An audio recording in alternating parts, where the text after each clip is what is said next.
दूध हजम हो जाए तो दोबारा गोद में लूंगी। ऐसा कह करके यशोदा मैया पूरे कार्यों में अंदर चली गई। तृणावर्त को मिल गया मौका, भगवान को उठाया, पीठ पर बैठाया, उड़ गया। भगवान तृणावर्त के पीठ पर बैठे बैठे पूरा वृंदावन गोकुल घूम रहे हैं। ये प्रेम गली है, ये छिपी गली है, ये निधि वन है, ये मधुवन है, ये ताल वन है, ये बेल वन है, ये सीता माँ का घर है, ये मधुमंगल का घर है। महाराज एक एक घर, एक एक गली भगवान घूम रहे हैं। अचानक से तृणावर्त गोकुल को घूमते घूमते मथुरा की तरफ भागना प्रारंभ किया। सो भगवान ने फिर से वजन बढ़ाना प्रारंभ कर दिया। इतने भारी हो गए कि तृणावर्त घबराया कि भैया बालक के चक्कर में कहीं किसी विशाल पहाड़ को तो नहीं लाद लाया। भगवान को आ गया क्रोध, मूर्ख कहीं के, सारी दुनिया पत्थर में भगवान का दर्शन करती है और तू भगवान ने नहीं पत्थर का दर्शन कर रहा है। तेरी पत्थर जैसी बुद्धि हुई है। तो भगवान ने तृणावर्त का गला दबाया, उठा करके एक पत्थर पर पटक दिया, उसका प्राणांत हो गया। भयंकर आवाज भई। यशोदा मैया दौड़ी दौड़ी आई तो देखी तृणावर्त मरा पड़ा है। भगवान खेल रहे हैं, दौड़ करके भगवान को हृदय से लगा लिया। अब यशोदा मैया मन में विचार कर रहे हैं कि जब से मेरे लाला का जन्म हुआ है, न जाने कैसे बड़े बड़े राक्षस आते हैं, अपने आप ही मर जाते हैं, न जाने इनको कौन मारता है। और फिर मन में विचार आया कि देखो किसी को कोई मारता नहीं है, पापी अपने पापों से ही मर जाता है। फिर भगवान को लेकर के आई। धीरे धीरे समय बीता। एक दिन यशोदा मैया भगवान को दूध पिला रही थी। दूध पिलाए जा रही है, मन में भगवान के चरण में गुदगुदी करना प्रारंभ करती। सो भगवान खिलखिला करके हंस पड़े और खिलखिलाते हुए माधव के मुखमंडल में जो यशोदा मैया की दृष्टि पड़ी तो संपूर्ण विश्व ब्रह्मांड दिखाई पड़ा भगवान के मुखमंडल में। यशोदा मैया आश्चर्यचकित हो गई, मेरा नन्हा सा बालक, इसके मुखमंडल में इतने बड़े बड़े पहाड़ कहां से आ गए। मानो भगवान यशोदा मैया को कहना चाहते, माँ तुम मेरे पेट खराब होने की चिंता मत करो, देखो मेरे पेट में कितने बड़े बड़े पहाड़ भरे हैं। मानो यह भी कहना चाहते हैं कि मैया आज तुम्हारे दूध से केवल मैं तृप्त नहीं हो रहा हूं, वरन सारा विश्व ब्रह्मांड तृप्त हो रहा है। 2 बार भगवान ने यशोदा मैया को ब्रह्मांड का दर्शन करवाया। एक बार यहाँ दूध पीते पीते और एक बार ब्रह्मांड घाट पर मिट्टी खाते हुए। बोले भक्त वत्सल भगवान की। धीरे धीरे समय बीता, भगवान 1 साल के पूरे हुए।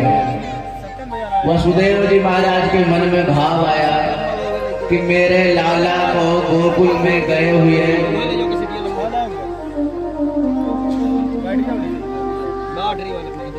मेरे लाला को गोकुल गए हुए 1 साल हो गए।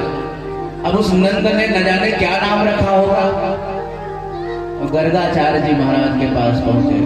गर्गाचार्य जी यदुवंशियों के पुरोहित हैं। गर्गाचार्य से निवेदन किया, गुरुदेव आप गोकुल जाओ, जा करके देख करके आओ उस नंद ने मेरे बालकों का क्या नाम रखा। आए ना बैठ। श्री गर्गाचार्य जी महाराज गोकुल पधारे।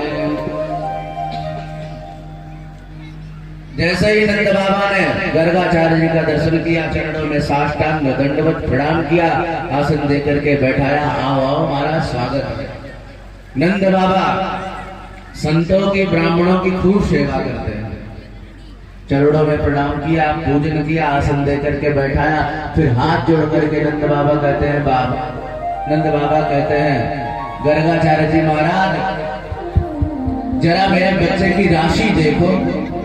जब से मेरे बालकों का जन्म हुआ है कुछ न कुछ मेरे गोकुल में उत्पात हो रहा है। गर्गाचार्य जी ने कहा अपने बालकों का नाम बता। नंद बाबा ने आदेश किया, देवियों अपने गोकुल में एक बहुत विद्वान ब्राह्मण देवता आए हैं जो यदुवंशियों के पुरोहित हैं। वो हमारे बालकों का नामकरण करेंगे। चलो अपने अपने बच्चों को तैयार करो। रोहिणी मैया, यशोदा मैया अपने अपने बालकों को दिव्य स्नान करवाई, वस्त्रालंकारों से सुसज्जित किया, मोटा मोटा काजल लगाया।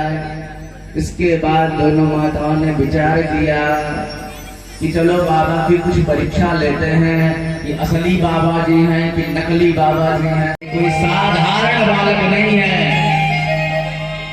यम नियम आसन प्राणायाम प्रत्याहार धारणा ध्यान समाधि बड़े बड़े यज्ञ अनुष्ठान आदि के माध्यम से जिस निरुपम निरुपाधि परब्रह्म परमात्मा की संतजन उपासना करते हैं वही ब्रह्म, वही अविनाशी, वही निराकार निर्गुण निर्विकल्प प्रेम के वशीभूत होकर के यशोदा की गोदी में लाला बन करके आए।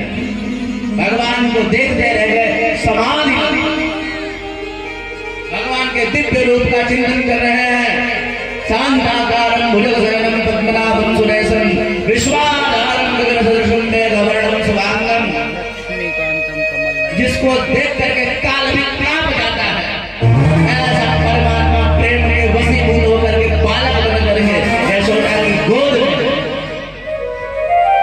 महाराज भाव विभोर होकर श्री गर्गाचार्य महाराज देखते जा समाधि लग गई, पलक तक नहीं झपक रही। धीरे धीरे 1 घंटा हो गया, भगवान को निहारे जा रहे हैं।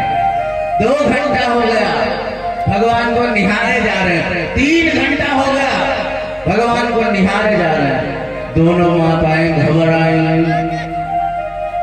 यशोदा मैया ने रोहिणी मैया से कहा, बहन कब से ये बाबा जी न हिल रहे हैं, न डुल रहे हैं, न पलक झपका रहे हैं।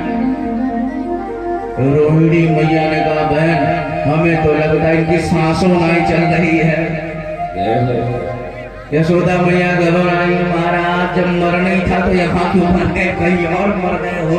घबराई दोनों माताएं। यशोदा मैया ने गर्गाचार्य का हाथ मार, ए बाबा जी, समाधि खुली। हाँ हाँ भैया, नाम सोच लिया। यशोदा मैया ने कहा, महाराज आपने ऐसा नाम सोचा कि हम ही सोच लिया। अब महाराज कृपा करके बताओ क्या नाम सोचा। गर्गाचार्य कहते हैं, अयम ही